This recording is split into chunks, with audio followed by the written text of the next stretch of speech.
$28 লক্ষ কোটি টাকা পাচার হয়েছে শেখ হাসিনার আমলে।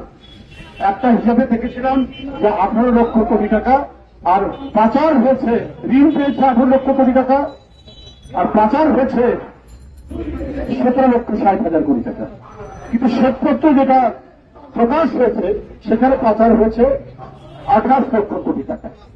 তাহলে এই কোটি টাকা কি, এই 28 লক্ষ কোটি টাকার কত টাকা পেয়েছেন সুরেন্দ্রবাবুরা? এটাও আপনারা বলুন, না হলে কেউ কিন্তু বলে দেবে।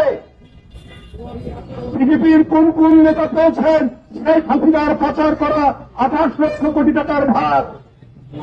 এটাও কিন্তু বাংলাদেশের মানুষ জেনে গেছে এবং আনুষ্ঠানিকভাবে হয়তো একদিন সেটা বলে দেবে। আমরা এত আন্দোলন, এতখানি সাম্প্রদায়িক, এতখানি অন্ধ যে শেখ হাসিনাকে রক্ষা করার জন্য আপনারা বাংলাদেশের মানুষের বিরুদ্ধে।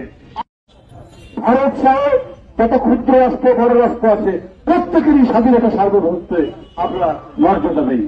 কিন্তু ভারতের শাসক গোষ্ঠী যদি মনে করে সেনা আমি সম্প্রসারণ চালিয়ে আমরা বাংলাদেশ, নেপাল, ভুটান এবং অন্যান্য আশেপাশের দেশ আমরা কবজা করে নেব, এইটা কিন্তু আপনারা মানে ঢোকার স্বর্গে বাস করছে। এইটা এই বাংলাদেশের মানুষের তাদের যে তেজস্বিতা, তাদের যে দেশ রক্ষার অন্তর্নিহিত শক্তি, তাদের যে প্রাণের উন্মাদনা কোনোই টের পায়নি। আপনাদের যদি অশুভ ইচ্ছা থাকে আমরাও তাহলে বলব, আমাদের যে নবাবের এলাকা বাংলা, বিহার, উড়িষ্যা, আমরা সেইটা দাবি করব। যদি আপনারা এইরকম ভাবে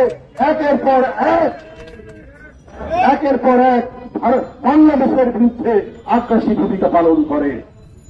কই এই যে আমাদের জয়দেব করেছে, তাকে নির্মমভাবে হাসিনার পুলিশ দেখাচ্ছে ও বলছে আমি হিন্দু, আছে তার কি বলে যে আশীর্বাদের সুতা বাঁধা, এটা দেখাচ্ছে, তারপরেও পুলিশ থামছে না। এই যে আমাদের সঞ্চয় 4টা ভাস্কর শুধু ছাত্রদল করে বলে, শুধু বিএনপির রাজনীতি করে, ছাত্রদল করে, তাকে বিশ্ববিদ্যালয়ে সুযোগ দেওয়া হয়।